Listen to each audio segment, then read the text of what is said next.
Hi everyone and welcome to another Ready to Ride Pilates Horse Rider session where today we are going to be focusing on balance. I'm keeping it quite straightforward and quite simple because sometimes I think it is just better to focus on getting the basics absolutely correct. Hope you're all well. You don't need to be too massively warmed up to do this one, but if you want to do a warm up first, that's always a good idea, but it's not physically really demanding, it's more technical today, so if you aren't warmed up, don't worry too much. Okay, so we're just going to start getting your body set up before we go. So think of having that nice light head and that elastic spine, drawing yourself up right from the base of your spine to the top of your neck.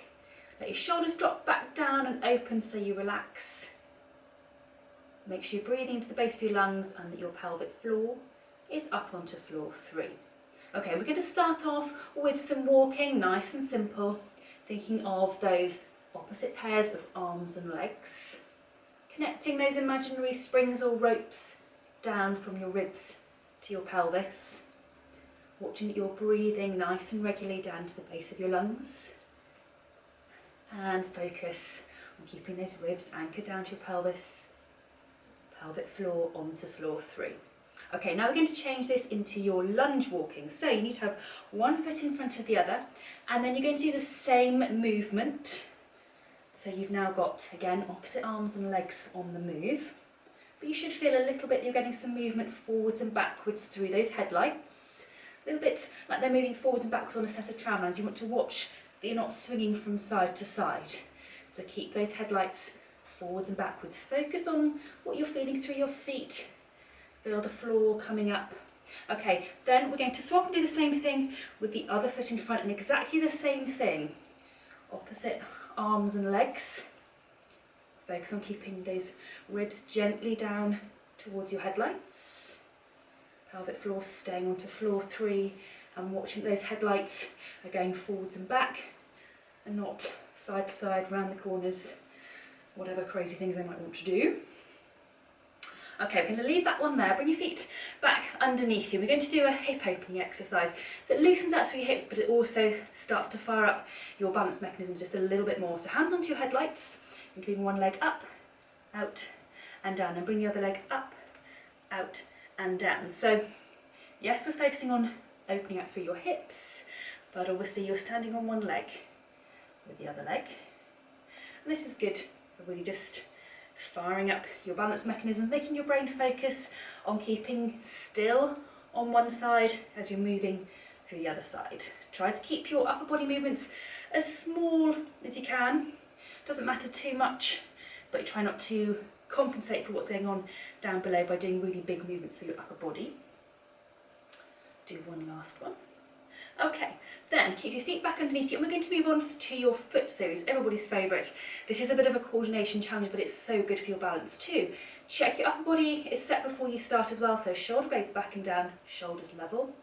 Pelvic floor onto floor 3, then up onto your toes, bend your knees, drop your heels, and straighten onto your toes, bend your knees, drop your heels, straighten onto your toes, bend your knees, drop your heels, straighten onto your toes, bend your knees, drop your heels, straighten a couple more, onto your toes, bend your knees, your heels, straighten one more, onto your toes, bend your knees, drop your heels, straighten. Then we're going to reverse that one, so bend your knees, lift your heels, straighten and down. So bend, lift, straighten, down, bend, lift, straighten, down, bend, lift, straighten, down. A couple more, bend, lift, straighten, down. Last one, bend, lift, straighten, down. Good job. Have a little breather for a second. When you're doing that one on your own at home, do focus on keeping your shoulders nice and level over your headlights. It's very easy sometimes to start to tip forwards, so you're focusing on that one. I can't talk as I'm doing it. Focusing on that one, keeping shoulders over your pelvis as you go.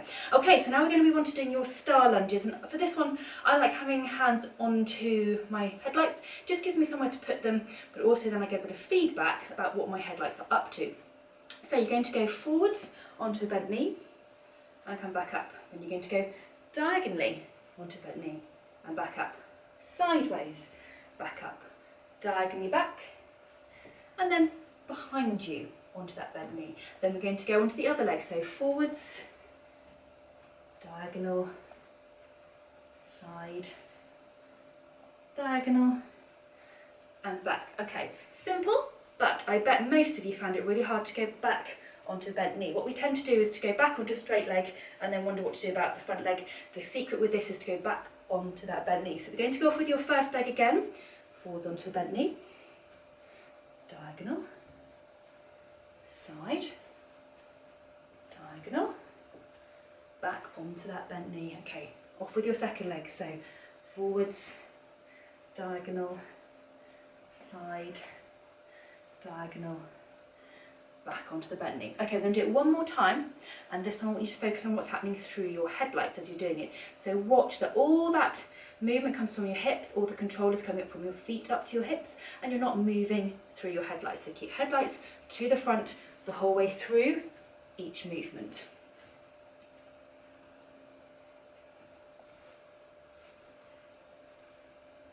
Okay, and again, off you go with your final one, headlights to the front. I think I'm creeping forwards. A bit of creep is allowed.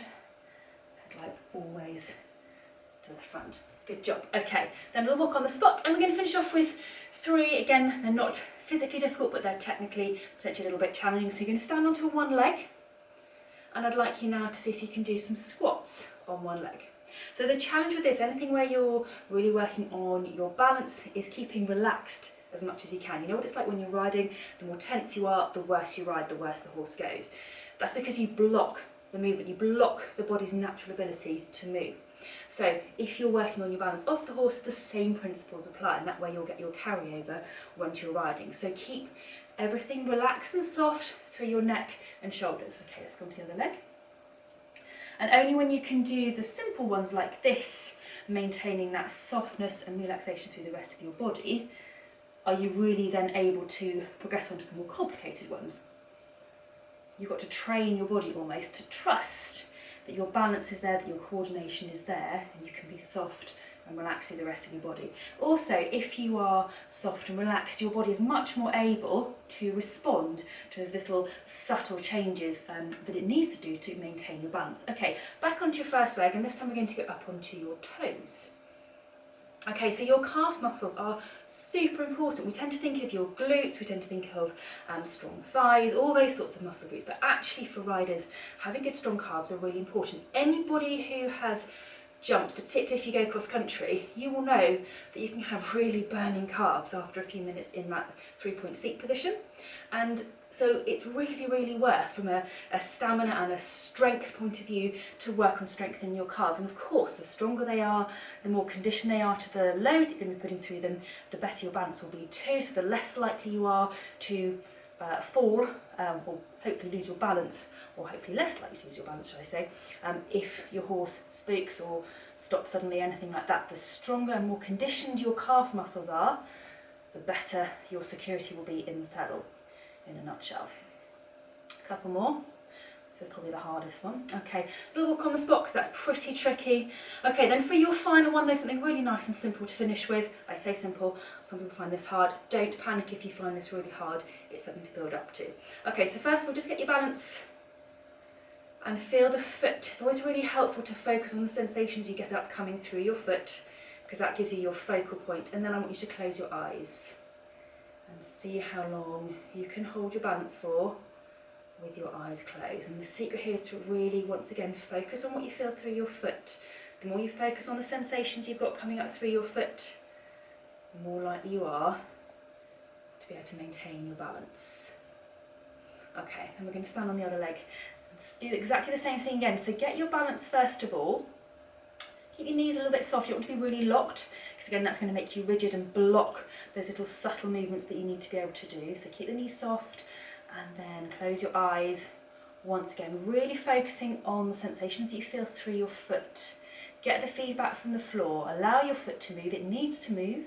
Don't fear those movements. Some people get really worried. Don't worry about the little tiny movements. That's the body's natural response. And if you get tense, you will block your body's natural response. Now, everyone will find that they are better or worse on one side. So I'm not so good on my second leg, which is my left leg. That's totally normal. Okay, put that foot down, open your eyes, have another little walk on the spot. So those have all been pretty simple, pretty straightforward, but like I said at the beginning, it's good to come and revise some of those basic principles and make sure you can do them really, really well. Hopefully that hasn't taken you too long. If you want to make it harder, of course, you can add on the number of repetitions you do for this, you can add on the length of time you practice standing on one leg, that sort of thing. It might seem really simple, but it's going to be so helpful for your balance and your stamina and your ability to respond to all those awkward, unexpected movements when you're in the saddle.